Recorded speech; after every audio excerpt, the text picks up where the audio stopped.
संसार में कितने प्रतिशत लोग हैं जो जिंदा रहने को ही जीना मान के जी रहे?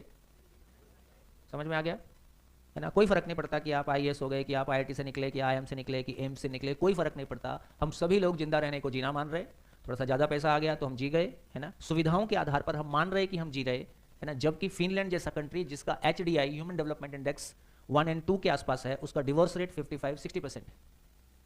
यार तुम्हारा इतनी अकल थी, अपने डिवोर्स रोक लो। डिवोर्स का एक ही मतलब है कि हम दो लोग को साथ में जीने नहीं आया, इतना ही तो मतलब है।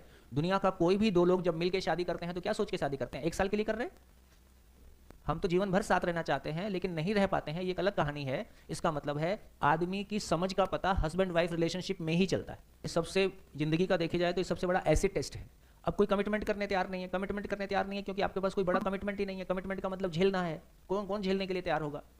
तो जिंदगी की क्लैरिटी नहीं है कि जिंदगी किस बात के लिए है, तो आप कोई कमिटमेंट से डरते हो, एक आदमी के साथ जीने से डरते हो, कोई आपको कंट्रोल करेगा इस बात से डरते हो, क्योंकि बेसिकली जिंदगी का पता नहीं है। केवल हम एक दूसरे के साथ जीना नहीं होता है, जीना स्वयं में होता है, एक दूसरे में उसका मैनिफेस्टेशन होता है। समस्याओं के समाधान नहीं होते हैं, समाधान होता है तो जिंदगी में जीना होता है। ये रिवर्स है एकदम गाड़ी, जिंदगी एकदम अलग तरह से काम कर रही है। तो ये हमारी क्लैरिटी बनेगी। तो मन की एक लेवल की ताकत है। जो मन नहीं समझता है उसको वृत्ति समझता है जो वृत्ति नहीं समझता है उसको चित्त समझता है, जो चित्त नहीं समझता है उसको बुद्धि समझता है। तो इसका मतलब है मेरा ही इवोल्यूशन है। मेरी इवोल्यूशन की जर्नी में मन कितना व्यक्त हो पाया, विचार, अभी भी आप देखोगे, अभी भी आप में लॉजिक उतना डेवलप नहीं था।